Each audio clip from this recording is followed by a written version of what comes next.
Mən çox hörmətli Təhsilin İnkişaf Fondu İdarə Heyətinin sədri Nizat müəllim Məmmədlini səhnəyə dəvət edirəm. Hörmətli Cəfər müəllim, hörmətli Şəmil müəllim, hörmətli iştirakçılar, hamınızı xoş görmüşük. Dəvətə görə təşəkkür edirəm. Mənim slaydlarım olmalıydı. Mən bugün Van Gogh və onun günəbaxanları barəsində danışacağım. Bunun sistemə nə aidiyyatı var? Okey. Təşəkkür. Mənim üçün, mən Sovet dövründə təhsil almışam və Sovet dövründə sözsüz ki, STEM adlanan təhsil növü yox idi. Və bizim də rayon məktəbində təbii ki, STEM-dən danışmaq olmazdı. Çünki bu 80-ci illərin təxminən belə deyək, ortalarından başlayaraq baş verən bir proses idi və o dövrlərdə hələ STEM barəsində yəqin ki, Azərbaycanda heç kimi eşitməmişdi. Mən də STEM təhsili görməmişdim. Mənim STEM-lə tanışdığım, daha doğrusu STEM barəsində düşünməyə başladığım ilk dəfə olaraq təxminən universiteti, Bakı Dövlət Universitetini bitirdikdən sonra baş verdi. Və deyim təxminən harada baş verib. Düzdür, o vaxta qədər də çoxlu şeylər olmuşdu, amma xüsusilə daha çox bəyəndiyim və önəm verdiyim,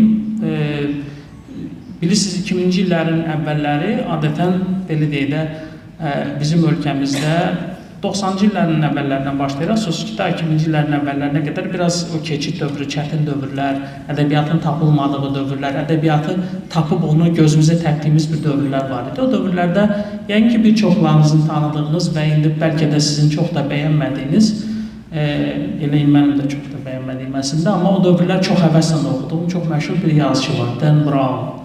Yəni ki, bir çoxlarınız onun əsərlərini oxumusunuz. Dan Brown'un o dövr üçün çox məşhur bir əsəri, səhv eləmirəmsə 2003-cü ildə çıxmışdı və çox məşhur bir əsər var idi. Da Vinci Kod adında bir əsər idi. Çoxlu incəsənət hadisələri, detektiv hadisələri və s.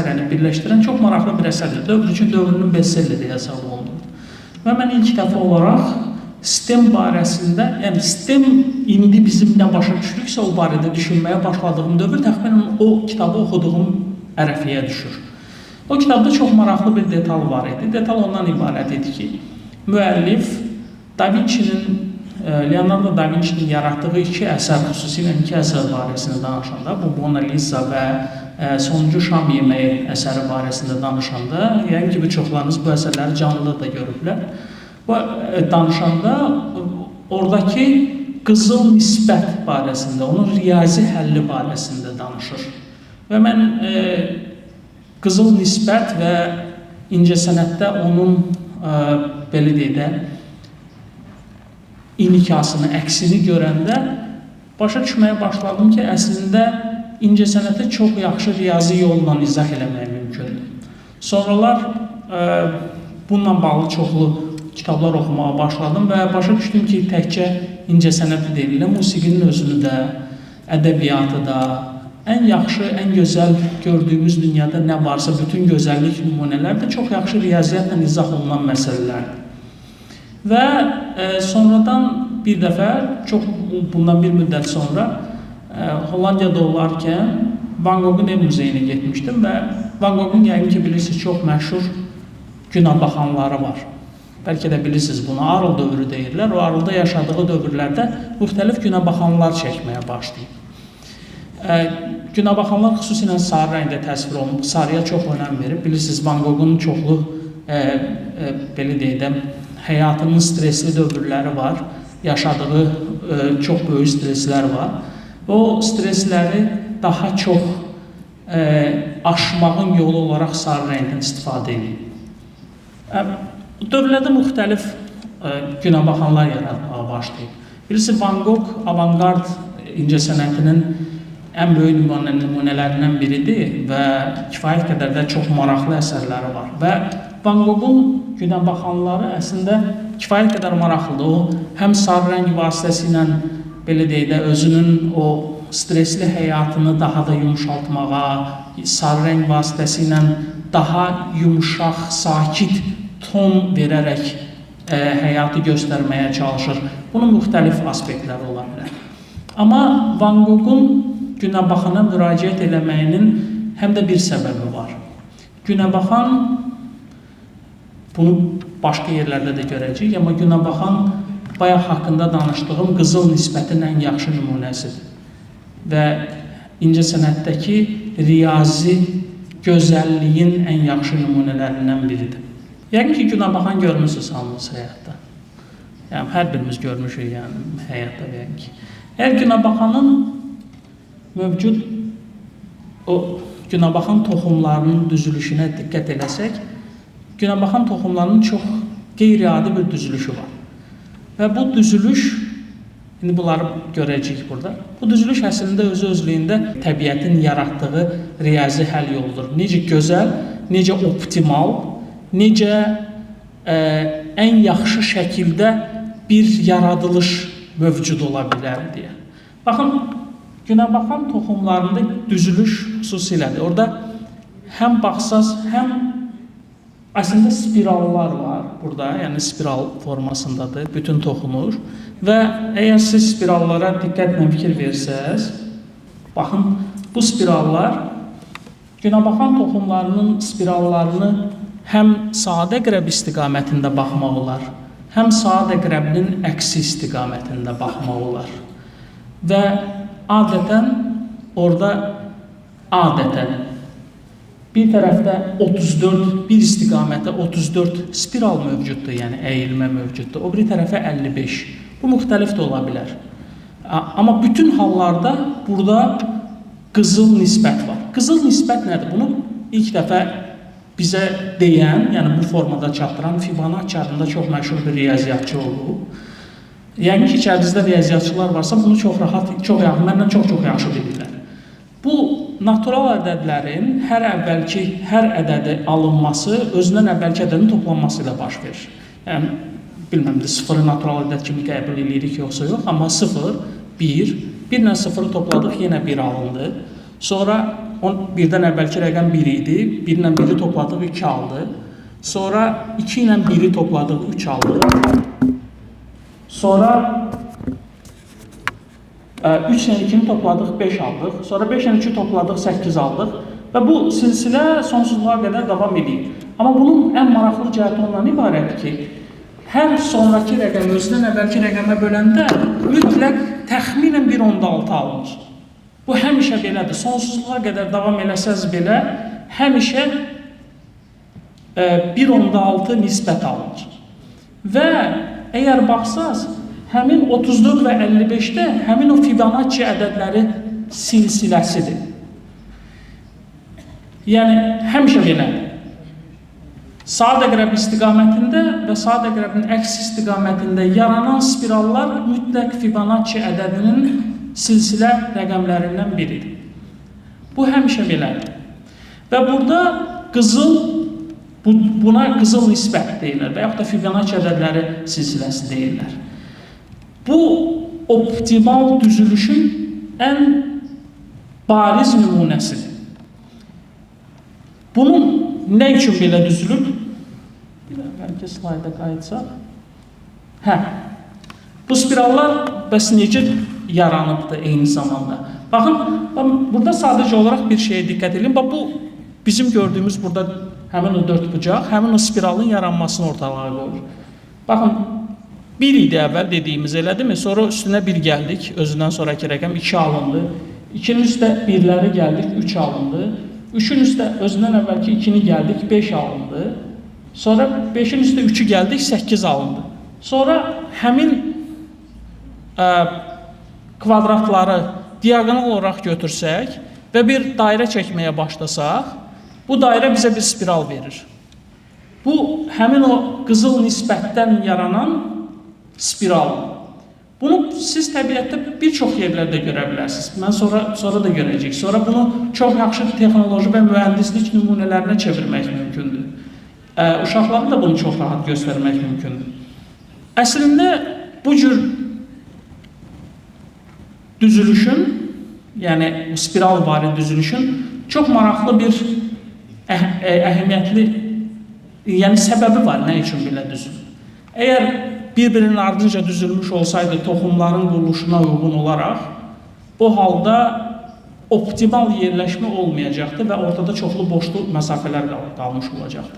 Sadəcə təbiət onu qızıl nisbət əsasında elə düzəldib ki, orada heç bir boşluq yeri yoxdur və bütün günəbaxan gülü üzərində toxumlar o qədər bərabər şəkildə paylanıb ki, bu həm də onun fizikasını ortaya qoymuş olur.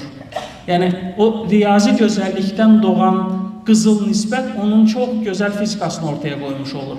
Bu fizika nədən ibarətdir? Toxumlar gülün üzərində tamamilə bərabər paylanıb və yəqin ki, görmüsünüz, günəbaxan,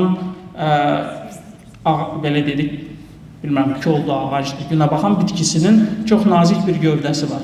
O gövdə üzərində günəşə doğru dönməyə başlayır, bilirsiniz. Və o heç vaxt qırılmır, çünki paylanma çox bərabər ortalığa qoyulubdur. Eyni zamanda küləyin təsiri nəticəsində də çox rahat şəkildə külək o məsamələrə girmədən küləyə çox yaxşı müqavimət göstərə bilir. Yəni, çox ideal bir dizayn ortalığa qoyulub. Bu riyazi həll var, eyni zamanda bunun çox gözəl fizikası var. Yəni, fizika o bərabər paylanmadan ibarətdir. Onun, belə deyək, küləyə müqavimətindən irəli gələn dizayn forması ortalığa qoyulub. Bunun eyni zamanda çox yaxşı bir kimyası da var. Bu kimyası, mən kimyaçı deyiləm deyə belə çox dərindən izah edə bilməyəcəm. Amma söhbət neydən gedir? Söhbət ondan gedir ki, bu dizayn yarananda, deməli, həmin toxumların meydana çıxması əvvəl günəbaxan tumlarının ən uzağından başlayır. Və orada o meydana çıxan auksin dediyimiz, belə deyək də, xüsusi maddə, hormonlar və sirkə turşusu, onlar elə yerlərdə yaranır ki, baxın, bu da qızıl nisbətlə yaranır. Əslində, qızıl nisbətin həm də bir qızıl bucaq adlanan hissəsi var. O həmişə 137.5-ə bərabərdir təxminən. Bu, nədən irəli gəlir? Həmin auksin hormonlar o toxumların meydana çıxmasını ortaya gətirən maddədir. Yəni, belə deyək, kimyəvi və bioloji bir prosesdir. O yalnız qıraqlarda başlayır, çünki yaxındakı toxumlar o aksini udurlar və o daha yaxşısını yaratmaqdan ötürü mütləq ən ucqarlarda başlayır. Sonra, bunun çox yaxşı bir videosu da var, siz sonra özünüz tapıb baxa bilərsiniz. Və kənarlardan başlayıb ortaya doğru gedən bir çox gözəl bir kimyəvi proses baş verir. Həmin kimyəvi prosesi biz çox rahat şəkildə nə üçün belə olduğunu, onu nə əmələ gətirir, onu hansı sirkə turşusu orada necə formalaşır, onu çox rahat, gözəl kimyəvi yolunu izah eləmək mümkündür. Və eyni zamanda, bayaq dediyim həmin o qızıl bucaq dediyimiz 137 dərəcə, 137.5 dərəcə bucaq da, qızıl bucaq dediyimiz bucaq, bu da tamın böyük hissə bölünməsi ilə baş verən bir qızıl bucaqdır, həmişə eyni dərəcə alınır. Əgər günəbaxan güllərinin ləçəklərinə baxsanız, onlar bir-birlərini heç vaxt örtmürlər, çünki işığı daha yaxşı almaqdan ötürü. Və onların da yaranması həmişə 137.5 dərəcə bucaq altında baş verir. Bu da ona görədir ki, fotosintez prosesi, günəşin daha çox əldə olunması və s. üçün çox rahat bir dizayn ortalığa qoyulsun. Struktur dayanıqlığı barəsində, yəni məsələnin fizikası və mexanikası barəsində çox qısa olaraq sizə dedim. Əslində, bu çox informativ xarakterli bir şey idi.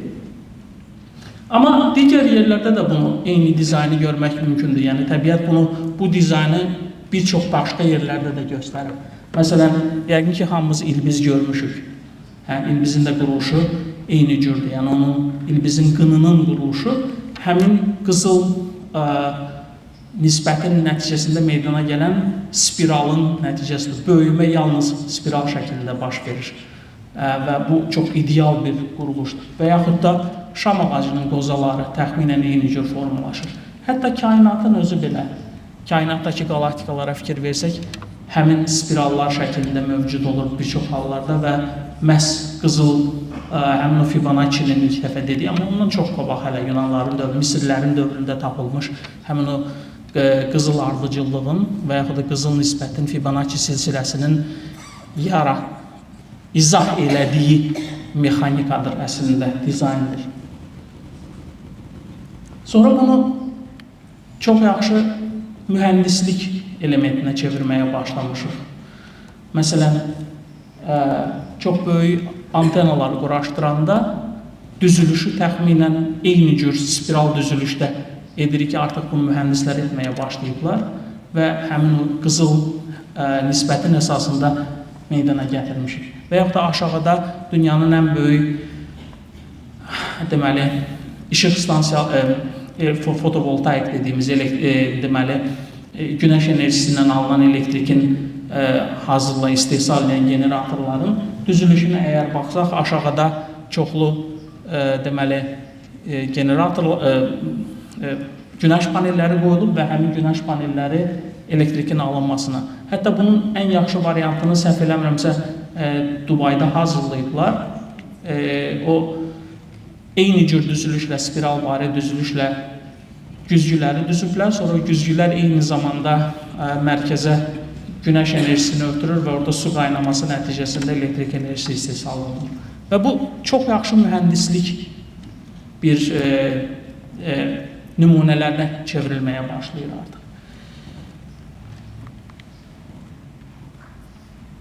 Yəqin ki, şəkil çəkməyi sevirsiniz. İndi bu çoxdur da, həddindən artıq çoxdur. Biz hamımız şəkil çəkirik. Məsələn, fotoqraflar həmin bu golden ratio dediyimiz qızıl nisbətdən fotoqrafiyada istifadə etməyə başlayıblar. Ən yaxşı fotolar, yaxşı professional fotoqraflar ən yaxşı fotoları məhz qızıl nisbətə uyğun bəzən professional fotoaparatlarda grid dediyimiz məsələlər var və o bölünür. O bölünmə məhz həmin bu Fibonacci silsiləsinə əsaslanan spiral əsasında fəaliyyət göstərir. Bunun nümunələrini kifayət qədər çox göstərmək olar. Biz sadəcə uşaqlarımıza yəqin ki, bunları artıq siz məndən çox daha yaxşı bilirsiniz. Bu məsələləri bir-biri ilə qarşılıqlı şəkildə izah eləyəndə uşaqlar daha yaxşı başa düşməyə başlayırlar. Məsələn, mənim yadıma gəlir ki, mən Amerikada təhsil alanda mən riyazi məsələlərinin həllini bir müəllimimiz yalnız həndəsə vasitəsilə izah eləyirdi. Məsələn, törəməni mənə həndəsə vasitəsilə o qədər gözəl izah eləmişdi ki, mən həmişəlik yadımda qalıb bu məsələ. Və yəqin ki, bundan sonra da heç vaxt yadımdan çıxmayacaq. Yəni, məsələləri tətbiqi yolla və yaxud da həmin o interdisiplinar əlaqələr vasitəsilə öyrənməyə başlayanda və bunda uşaqlar maraqlı olurlar və yəqin ki, daha yaxşı öyrənirlər. Ən azı mən nəinki uşaq olanda, hətta böyük olanda da buna daha yaxşı maraq göstərməyə başlamışam və bu mənim marağımı daha çox cəlb edib. Və yəqin ki, həm ədəbiyyat, həm tarix, həm riyaziyyat, həm biologiya, həm fizika bunları bir-birindən qarşılıqlı əlaqədə öyrənəndə insanlar bunun həm həyatda necə baş verdiyini daha yaxşı başa düşürlər və daha dərindən anlamağa çalışırlar və bu insanların da yadında daha yaxşı qalır. Sistem təhsili də yəqin ki, məhz bunu nəzərdə tutur, bunun üzərində çalışır və sözsüz ki, bunun artıq texnologiya çevrilməsi var, uşaqların onu birbaşa həyatda tətbiq eləməsi məsələləri var.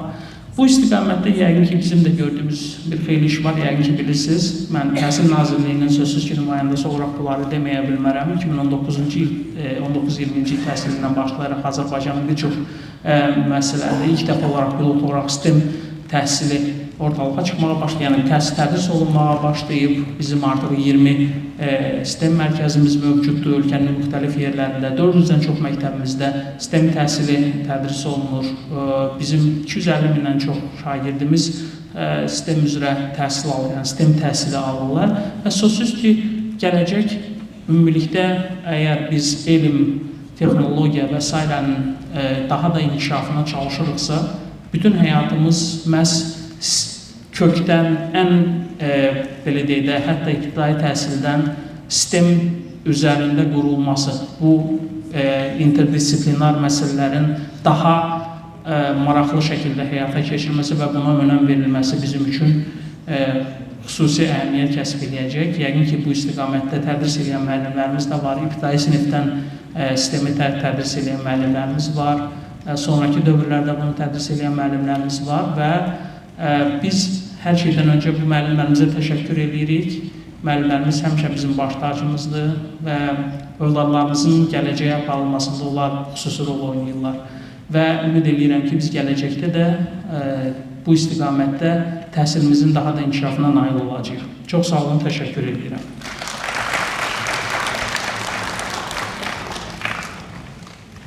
Çox sağ olun, biz də təşəkkür edirik, hörmətli Nizam müəllim.